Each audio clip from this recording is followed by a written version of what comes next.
নমস্কার, আপনারা দেখছেন চেতনা টিভি রাইস অনলাইন ক্লাসে। আপনাদের সঙ্গে আমি স্মৃতি। আমরা শুধু স্টুডেন্টস কেন, আমরা একজন মানুষ হিসেবে আমাদের সমাজকে কতটা বুঝি, আমাদের পরিবেশকে কতটা বুঝি, আমাদের চারপাশে যারা আছেন আমাদের কি করা উচিত কি করা উচিত না তাদের জন্য, এই সমস্তটা আমরা কতটা জানি বুঝি। হয়তো অনেকেই জানি, আবার অনেকেই জানি না। তাদের জন্য বেশ কয়েকটা বিষয় কিন্তু খুব ইম্পর্ট্যান্ট, স্টুডেন্টসদের জন্য তো বটেই, কারণ আগামী দিনে তারাই তো দেশের ভবিষ্যৎ, তারাই তো আমাদের সমাজ গড়ার কারিগর। অ্যানথ্রোপোলজি সাবজেক্ট নিয়ে রয়েছে আমরা এই মুহূর্তে রাইস অনলাইন ক্লাসে। আর এই কথাগুলো কেন বললাম সেটা আপনারা সাবজেক্টের নাম শুনেই বুঝেছেন। একটা এক্সাম ওরিয়েন্টেড ডিসকাশন, কোয়েশ্চেন সমস্ত কিছুই থাকছে এই অনলাইন ক্লাসে অ্যাজ ইউজুয়াল, যেমনটা থেকে থাকে। আজকে আমাদের সঙ্গে রয়েছেন রাইস এডুকেশনের সিনিয়র মোস্ট টিচার স্যার উপল মান্না। স্যার, আপনাকে স্বাগত রাইস অনলাইন ক্লাসে। স্যার, এমন একটা সাবজেক্ট আমাদের লাইফের সঙ্গে রিলেটেড, আমরা খুব ভালো রিলেট করতে পারবো। আমি সরাসরি আপনার ক্লাসে চলে যাব।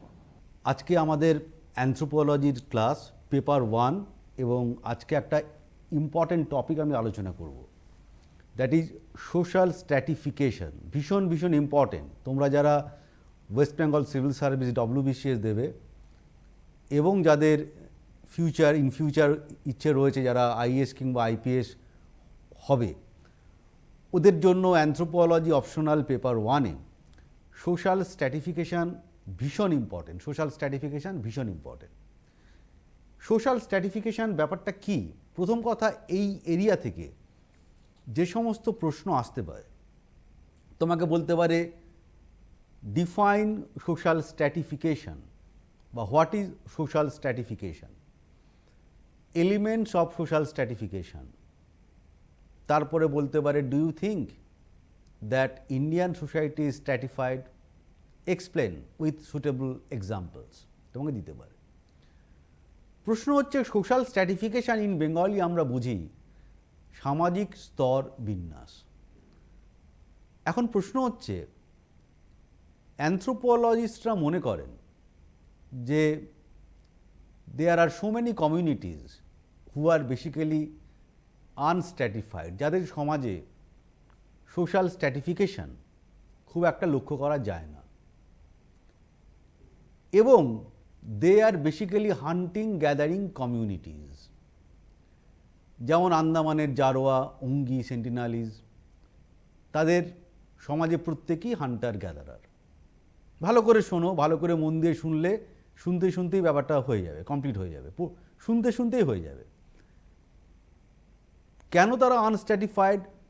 না, they have equal access to economic resource, equal access to power and equal access to prestige. অর্থাৎ তাদের কারুর বাড়ি নেই, সোজা বাংলা কথায় যদি বলি, কারুর বাড়ি নেই, গাড়ি নেই, ব্যাংক ব্যালেন্স নেই, টাকা পয়সা নেই। ম্যাক্সিমাম কার তীরধনুক একটা বেশি আছে, কার তীরধনুক একটা কম আছে। দ্যাটস ওয়াই দে আর আনস্ট্র্যাটিফাইড। তুমি যদি অ্যাডভান্স সমাজে যাও তাহলে দেখবে টাকা পয়সা, বাড়ি গাড়ি, ক্ষমতা, মর্যাদা, প্রত্যেকটা জিনিস আনইকুয়ালি ডিস্ট্রিবিউটেড হয়েছে। যেমন ধরা যাক, তুমি এই কথাগুলো ভালো করে তোমরা যদি শুনে নাও তাহলে সোশ্যাল স্ট্র্যাটিফিকেশান মাথার মধ্যে ঢুকে যাবে। যেমন ধরা যাক, কলকাতার কোনো অঞ্চলে কোনো একজন রাজনৈতিক নেতা বক্তৃতা দিচ্ছেন। তিনি বললেন, আজ এখানে সমাজের সর্বস্তরের মানুষ এসে মিলিত হয়েছে। তার মানে তিনি কি বলতে চাইলেন? তিনি এটা বলতে চাইলেন যে এই সমাজটা স্তর বিন্যস্ত, টাকা পয়সা, বাড়ি গাড়ি, ক্ষমতা, মর্যাদা সব আনইকুয়ালি ডিস্ট্রিবিউটেড হয়েছে। তাই তুমি একজনকে বলছো দারিদ্র্য সীমার নিচের লোক, একজনকে বলছো গরিব, একজনকে বলছো নিম্নবিত্ত, একজনকে বলছো মধ্যবিত্ত, একজনকে বলছো উচ্চবিত্ত। কিন্তু আন্দামানের জারোয়ারা যখন মিটিং করবে তারা এই কথা বলবে না, কারণ এই রকম টাকা পয়সা, বাড়ি গাড়ি, ক্ষমতা, মর্যাদা কোনোটাই আনইকুয়ালি ডিস্ট্রিবিউটেড হয়নি। ঠিক এই জায়গা থেকে আমাদের টপিক, যে সোশ্যাল স্ট্র্যাটিফিকেশান বলতে আমরা বুঝি কি। একটা সময় যদি আমরা নিওলিথিক কালচার থেকে শুরু করি, যখন প্রথম এগ্রিকালচার এসেছিল, ঠিক সেই মুহূর্তে একদম বিগিনিংয়ে সমাজ এতটা স্তরবিন্যস্ত ছিল না। তারপর ধীরে ধীরে ধীরে ধীরে সারপ্লাস প্রোডাকশান হতে হতে শুরু করলো। এবং সমাজে আস্তে আস্তে আস্তে আস্তে স্তর তৈরি হলো, সব কিছু আনইকুয়ালি ডিস্ট্রিবিউটেড হলো। এবং আমরা যদি অ্যাডভান্স সমাজের যে কোনো দিকে তাকাই, আমরা দেখব যে সব কিছুই একটা স্তর বিন্যস্ত হয়ে গেছে। অর্থাৎ any advance society consist of different types of social groups, different types of social classes, নানা রকমের সামাজিক শ্রেণী আছে। এই যে নানা রকমের সামাজিক শ্রেণী on the basis of inferiority, superiority or equality, এই ব্যাপারটাকেই আমরা বলছি সোশ্যাল স্ট্র্যাটিফিকেশন। কথাগুলো বোঝার চেষ্টা করো। অর্থাৎ social stratification is nothing but the division of society, and all societies arrange their members on the basis of inferiority, superiority and equality. আজকে আমি যদি বলি ওয়েস্ট বেঙ্গল সিভিল সার্ভিস, তুমি দেখো ওখানে রয়েছে A group, B group, C group, D group. কি? Nothing but a stratified system. আবার ওদের মাথার উপরে একজন আইএস হয়ে বসে গেল, ওদের মাথার উপরে একজন মন্ত্রী বসে গেল। Nothing but a stratified system. কিন্তু অ্যানথ্রোপোলজিস্ট যেটা মনে করে যে এই ধরনের হান্টার গ্যাদারার, যেমন শ্রীলঙ্কার ভেদা, আন্দামানের জারোয়া, অঙ্গি, ব্রাজিলিয়ান ইয়ানোমামি কিংবা এস্কিমো, এরা বেসিক্যালি আনস্ট্র্যাটিফাইড। আন্দামান ট্রাইবালদের মধ্যে, জারোয়া অঙ্গিদের মধ্যে দেখা যায় যে ব্যক্তিগত মালিকানার কারোর কোনো প্রশ্ন নেই। যে যেখানে ইচ্ছে ছোট হাট তৈরি করতে পারে, সমুদ্রের যে কোনো জায়গায় মাছ ধরতে পারে, অরণ্যের যে কোনো জায়গায় শিকার করতে পারে, এবং যা কিছু হয় ওরা কমিউনালি ওন্ড হয়। তাই নৃবিজ্ঞান মনে করে যে এরা বেসিক্যালি আনস্ট্র্যাটিফাইড। কিন্তু সোশিওলজিস্টরা এ কথা মানতে রাজি নয়। সোশিওলজিস্টরা মনে করে যে অনেক কিছুর কারণে, অর্থাৎ বয়সের কারণে, সাহসিকতার কারণে, ব্যক্তিগত ক্যারিজমার কারণে, বুদ্ধিমত্তার কারণে, নারী কিংবা পুরুষ হওয়ার কারণেও সমাজ কম বেশি স্ট্র্যাটিফাইড হয়।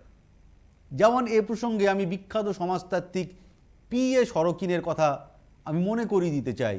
তিনি বলছেন যে unstratified society is a myth which has never been realised in the history of mankind. Unstratified society একটা মিথ, কল্পনা মাত্র, যেটা মানব সমাজে, মানুষের ইতিহাসে কখনোই সম্ভব হয় না। কারণ বয়সের কারণে, জ্ঞানের কারণে, সাহসিকতার কারণে, ব্যক্তিগত দক্ষতার কারণে, বুদ্ধিমত্তার কারণেও সমাজ কম বেশি স্ট্র্যাটিফাইড হয়। ঠিক এই জায়গায় অ্যানথ্রোপোলজিস্ট এবং সোশিওলজিস্টদের মধ্যে দ্বন্দ্ব আছে। কিন্তু যখন আমি বলবো যে সোশ্যাল স্ট্র্যাটিফিকেশন, তোমরা পরিষ্কার বলবে social stratification is nothing but a vertical scale of evaluation of people belonging to different strata on the basis of their superiority, inferiority and equality. Social stratification is nothing but a vertical scale of evaluation of people belonging to different strata on the basis of their superiority, inferiority and equality. Clear? Social stratification বুঝতে পেরেছো? বুঝতে পেরেছো? পরিষ্কার করে তুমি যদি বাংলায় বলো, তুমি যে কোনো উন্নত সমাজে দেখো টাকা পয়সা, বাড়ি গাড়ি, ক্ষমতা, মর্যাদা সব আনইকুয়ালি ডিস্ট্রিবিউটেড হয়েছে, একটা সামাজিক শ্রেণী তৈরি হয়েছে। তাই তুমি কাকে বলছো দারিদ্র সীমার নিচের লোক, কাকে বলছো নিম্নবিত্ত, কাকে বলছো মধ্যবিত্ত, কাকে বলছো উচ্চবিত্ত। This is actually vertical scale of evaluation of people belonging to different strata on the basis of their superiority, inferiority and equality, যাকে আমরা বলছি সোশ্যাল স্ট্র্যাটিফিকেশন। ক্লিয়ার? ক্লিয়ার? এখন আমাদের যেটা আলোচ্য বিষয় তা হলো elements of social stratification. Elements of social stratification কি কি কারণে এই সামাজিক শ্রেণী তৈরি হলো, কিছুটা তোমরা অনুমান করতে পেরেছো। যেমন ক্লাসকে আমরা একটা ইউনিট অফ সোশ্যাল স্ট্র্যাটিফিকেশন বলতে পারি। বিখ্যাত স্কলার কার্ল মার্কস, তোমরা সবাই ওনার নামের সাথে পরিচিত। বিখ্যাত জার্মান স্কলার কার্ল মার্কস, বিখ্যাত দার্শনিক, বিখ্যাত সোশ্যাল থিঙ্কার। কি নয় উনি অনেক কিছুই। তিনি সোশ্যাল স্ট্র্যাটিফিকেশনকে সোশ্যাল ক্লাসই বলেছিলেন এবং তিনি মনে করেছিলেন যে economic factors R responsible for the emergence of social class. অর্থনৈতিক কারণে সামাজিক শ্রেণী তৈরি হয়।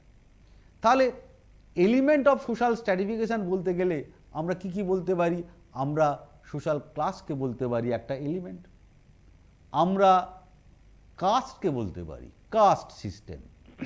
যেমন যদি তুমি ট্র্যাডিশনাল ভারতবর্ষের কথা ভাবো, তাহলে তুমি দেখবে কাস্ট সিস্টেম একটা এলিমেন্ট হিসেবে কাজ করেছে, যার কারণে সামাজিক শ্রেণী তৈরি হয়েছে। কাস্ট একটা এলিমেন্ট, ক্লাস একটা এলিমেন্ট, এডুকেশন একটা এলিমেন্ট, প্রপার্টি একটা এলিমেন্ট, পাওয়ার একটা এলিমেন্ট, প্রেস্টিজ একটা এলিমেন্ট। তাহলে এলিমেন্টগুলো কি কি? প্রপার্টি একটা এলিমেন্ট, পাওয়ার একটা এলিমেন্ট, প্রেস্টিজ একটা এলিমেন্ট, ক্লাস একটা এলিমেন্ট, কাস্ট একটা এলিমেন্ট। কারণ যখনই তুমি অ্যানথ্রোপোলজির অ্যান্সারটা লিখবে, একটু হলেও তুমি প্রসঙ্গ যদি তোমাকে দেয় তাহলে তো ভালোই হলো, তাহলে একটু হলেও তুমি ট্র্যাডিশনাল ভারতবর্ষকে একটু টাচ করবে। কারণ ট্র্যাডিশনাল ভারতবর্ষে কাস্ট এবং ক্লাস এই দুটোকেই আমরা লক্ষ্য করেছি। যেমন তুমি যদি আজ থেকে 100, 150, 200 বছর পিছিয়ে যাও, তখন অনেকে চাকরি করছো শুনলে মেয়ের বিয়ের সম্বন্ধ করতো না। কেন? কে 2 টাকা, কে 3 টাকা মাইনে। তখন ভারতবর্ষের একজন কোন ক্যাটেগরির লোক তা মূলত নির্ভর করত বিশেষ করে ট্র্যাডিশনাল ভারতবর্ষে হিন্দু সমাজে দুটো জিনিসের উপরে। কি কি দুটো জিনিস? একটা হচ্ছে ওনারশিপ অফ ল্যান্ড, আর একটা হচ্ছে membership of caste. Ownership of land and membership of caste. তখন বিয়ের সম্বন্ধ হলে যদি তোমরা খোঁজ খবর নাও 100-150 বছর পিছিয়ে যাও, তুমি বুঝতে পারবে। তখন বিয়ের সম্বন্ধ হলে জিজ্ঞেস করতো, ভাই তোমার জমি ক বিঘে আছে বলো, আর তোমার জাত কি বলো। ট্র্যাডিশনাল ভারতবর্ষে একে জমিদার, তার উপরে ব্রাহ্মণ, মানে মারাত্মক ব্যাপার। তার সামনে গিয়ে কথা বলার ক্ষমতা থাকতো না। এবং তুমি যদি সোশ্যাল সায়েন্সের বিভিন্ন বই পড়ো, international encyclopedia of social science দেখো, তুমি দেখবে ওখানে লেখা আছে যে members of traditional Indian society are less susceptible to change. Members of traditional Indian society are less susceptible to change, অর্থাৎ তারা সহজে পরিবর্তিত হতে চায় না।